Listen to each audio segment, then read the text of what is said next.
ONR Radio. C'est sur www.onradio.com. Nous allons commencer cette interview avec Anaïs du groupe AFEC La Rochelle. Vous êtes basé au Minime, 6 rue de la Désirée, et vous allez nous présenter la formation de développeur web. Oui, tout à fait. Ou même les formations de développeur web, parce qu'en fait, il y a une formation qui permet de déboucher sur plusieurs métiers différents, parce qu'il y a plusieurs déclinaisons de ce métier, on va le voir. Et donc, je voulais vous présenter dans un premier temps, ainsi que ce qu'est le groupe AFEC et AFEC La Rochelle. Bonjour, donc je suis Anaïs Palardi, je suis la déléguée de l'agence de l'AFEC à La Rochelle. Alors l'AFEC, c'est un centre de formation qui fête ses 50 ans cette année, donc avec une trentaine de sites de formation en France. Et sur la Nouvelle-Aquitaine, nous avons donc l'agence de La Rochelle qui intervient sur différentes formations, sur La Rochelle même, et puis en fonction de nos marchés, là cette année, également sur Saintes ou Rochefort. Quelles sont les différentes formations qu'on retrouve à l'AFEC ? Alors, l'AFEC intervient sur 3 thématiques principales. Le volet tertiaire, avec par exemple des formations de secrétaire assistante. Le volet sanitaire et social, avec secrétaire assistante médico-sociale, des CAP AEPE, donc là c'est accompagnement à la petite enfance, des diplômes d'état de AES, accompagnant éducatif et social, des formations qui sont soit en continu, soit en alternance, avec par exemple des contrats d'apprentissage. Donc on a tertiaire, sanitaire et social, et le dernier, le numérique. C'est pourquoi je suis là aujourd'hui. Exactement. Et j'en profite aussi pour rappeler que du coup, cette semaine, c'est la semaine du numérique Rochefort-Océan. Ça se termine demain. Donc c'est aussi pour ça, bien sûr, qu'on fait cette interview. Bah évidemment. Et demain, d'ailleurs, il y aura le dernier événement de cette semaine avec le collectif Rochefort Numérique. C'était pour la parenthèse. N'hésitez pas à vous inscrire sur les liens de la mission locale, sur l'inscription.com au passage. Donc, vous allez nous présenter la formation développeur web et web mobile. 2 choses finalement assez différentes, même si on reste dans le développement. Est-ce que vous pourriez nous expliquer quelles sont les différences entre ces 2 formations ? Alors, il s'agit de la même formation. C'est un titre professionnel, développeur web et web mobile. C'est une formation qui va préparer aux professionnels de demain, qui va concevoir un site internet, par exemple, ou bien une application web mobile. Donc c'est du coup une formation très polyvalente, parce que c'est vrai qu'on pourrait être habitué plus à l'un ou l'autre. Là, la formation, elle est complète pour envisager un métier de développeur front-end. Donc là, c'est celui qui va travailler sur la partie visible de l'usager, la partie visible du site internet, ou bien le développeur qui est spécialisé en back-end. Là, c'est celui qui va coder pour créer le contenu des bases de données d'un site internet. Donc ou d'une application. Tout ce qui est moins visible du coup, voire invisible. Moins visible. Le développeur full stack, celui-là, il fait les 2. Donc d'où la complémentarité de cette formation. Il fait et la partie visible et la partie invisible. Et le 4e métier qui serait le développeur web mobile, lui qui va plutôt créer des applications avec différentes technologies. D'accord. Petite question par rapport au web mobile, est-ce que c'est aussi la personne qui va adapter le format que l'on peut trouver sur les ordinateurs pour le transposer sur mobile, c'est-à-dire renforcer l'aspect responsive, comme on dit ? C'est vu lors de la formation, ce côté responsive est vu, oui. Quelles sont les qualités nécessaires pour être développeur web ?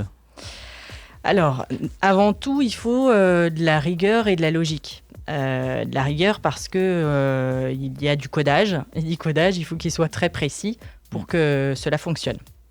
Après, je pense surtout à de la curiosité parce qu'il y a des mises à jour très régulières, de la veille à faire. Donc, d'avoir plutôt un esprit curieux. De l'autonomie pour travailler seul sur un projet, mais aussi la capacité de travailler en équipe avec différents professionnels et qui ne sont pas forcément tous des professionnels du numérique pour pouvoir développer après un site internet pour une entreprise, par exemple. Donc bien sûr, on voit plusieurs langages différents pour coder. J'imagine qu'on retrouve forcément les traditionnels, genre HTML. Voilà, CSS. HTML, CSS pour la partie front-end. Après, en back-end, Python, PHP. Je ne sais pas si ça vous parle aussi. Oui, deux noms, oui. Python un petit peu plus, oui. Voilà. D'accord. Après, je suis pas, pour le coup, je suis pas un MySQL, Il y a SQL aussi pour les bases de données. MySQL, bien sûr. Mais ça, c'est pour le back-end, ça. C'est pour la partie serveur. Oui. Combien de temps dure la formation quand se déroule-t-elle et à quel endroit précisément? Si jamais il y a, par exemple, d'autres lieux en dehors du lieu en lui-même de la FEC. Alors, la formation, elle dure 10 mois. C'est un niveau Bac+2, donc niveau 5. Elle est organisée pour La Rochelle, sur le site AFEC de La Rochelle. Mais il se trouve que la FEC a été retenue sur 5 différents sites en Nouvelle-Aquitaine. Donc elle peut très bien être dispensée aussi sur Angoulême, Agen, Bayonne, Dax. Et ce qui est intéressant, c'est qu'on va travailler ensemble sur un même calendrier pour pouvoir proposer une journée par semaine de formation en distance, à distance, donc en visio, mais avec un formateur ou 2 formateurs qui animent les différents stagiaires, enfin les groupes, les différents stagiaires des différents sites. Ça, c'est pour une journée par semaine. Après, le reste de la semaine, 3 journées où chaque stagiaire a son formateur. Donc nous pour La Rochelle, formateur de La Rochelle en présentiel sur le site de La Rochelle. Et le vendredi, la dernière journée, plutôt une journée en distanciel pour travailler en autonomie sur un projet fil rouge, en fait, qu'ils vont après présenter pour l'examen. Donc cette formation, elle dure 10 mois. Il y a une partie en stage, 10 semaines de stage qui sont proposées vers le dernier tiers de la formation, une fois qu'ils ont pu assimiler tout ce qui était théorique et qui peut très bien être réalisé dans une seule entreprise ou dans plusieurs. Par exemple, 2 différents stages pour voir la partie back-end ou front-end et faire après ses choix d'orientation de métier, par exemple. Y a-t-il des prérequis pour accéder à cette formation ? Oui. Au niveau des prérequis, donc déjà savoir lire, écrire, compter. C'est un niveau Bac+2, donc d'avoir un niveau 4, niveau bac. Après, ce qu'on demande, c'est d'avoir une première expérience ou une première sensibilité sur le codage. On a parlé tout à l'heure d'HTML, CSS. Tout ça, ça va être vu après en formation et approfondi, comme le JavaScript, mais d'avoir déjà cette première expérience. Sur le niveau en anglais, un niveau correct en anglais, on attend à ce qu'il puisse y avoir un niveau B1, si ça vous parle. Mais, oui, langage courant, quoi. Voilà. Langage courant, il peut y avoir du codage en anglais, il peut y avoir des consignes en anglais, et il n'est pas prévu au programme de faire des cours d'anglais. D'accord. Mais plutôt d'utiliser cette langue pour avancer sur le contenu. C'est vrai que c'est pas évident parce que des cours d'anglais, ça demanderait énormément de temps et... Oui. Et on est sur une formation avec là, des passionnés, vraiment, qui attendent du contenu sur le numérique, qui veulent avancer sur ces sujets-là. D'où le dernier prérequis, je dirais, et qui est très important, c'est la partie motivation. Avoir un projet professionnel de développeur web et valider ce projet avant d'entrer en formation. Parce que c'est énormément de travail de coder un site internet. Ouais. Et c'est énorme. Et cette formation-là, c'est énormément de travail aussi.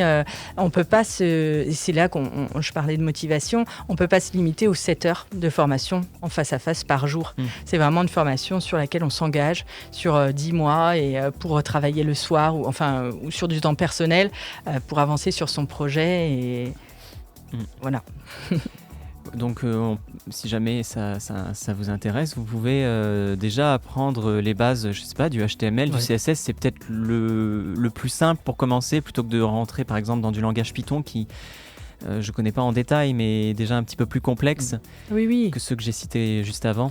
Il y a des tutos qui sont à disposition et qui peuvent permettre de travailler avant l'entrée en formation sur ce sujet-là, en effet. Il y a même des applications qui existent qui permettent d'apprendre de manière un petit peu ludique, un peu comme ce qu'on a avec les langues avec Duolingo. Un Duolingo du codage, d'une certaine manière, qui vous harcèle de notifications si vous n'avez pas fait votre exercice. C'est pas bien. C'est pas bien. Bah après, oui, bidouiller, c'est un bon moyen. Si les gens qui se retrouvent souvent là sont déjà des bidouilleurs à la base. Et si tu as déjà installé un site internet ou même un WordPress, etc., souvent on est obligé d'aller dans du code derrière pour changer des choses à la main, quoi. De moins en moins, mais bon, au moins le comprendre, quoi. À quelle adresse peut-on candidater à cette formation ? Alors, pour candidater, nous, on organise des informations collectives. On en organise une par trimestre avant la prochaine session qui débute le 17 mars. Donc, on a une information collective, par exemple, ce vendredi après-midi.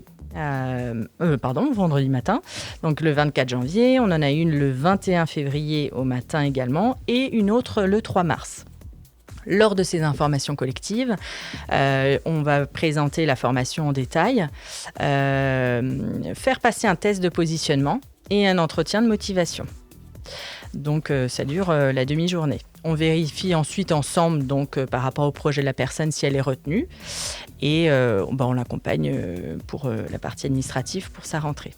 Donc, nous, on est disponible. On peut nous joindre par téléphone, par email. Donc, c'est larochelle@afec.fr pour nous confirmer ou une présence ou nous demander des informations pour venir à ce type d'informations collectives. Voilà. D'accord, et j'ai une dernière question sur les possibilités de financement. On peut avoir quoi comme type d'aide ? Alors, sur cette formation, on a été retenu sur un marché financé, un marché de région Nouvelle-Aquitaine. Ça veut dire que cette formation qui est dispensée sur les différents sites de Nouvelle-Aquitaine, elle est financée à 100% par la région. Donc, il n'y a aucun reste à charge pour le stagiaire. Après, il y a la partie rémunération. Là, soit c'est un stagiaire qui est demandeur d'emploi, qui est indemnisé par France Travail, et donc il y a un maintien de cette indemnité pendant la formation. Et si ce n'est pas le cas, on l'aide sur la partie administrative, je vous disais tout à l'heure, on l'aide à monter un dossier rémunération région. Et donc, c'est à nouveau la région qui l'aide sur la partie rémunération pendant la formation.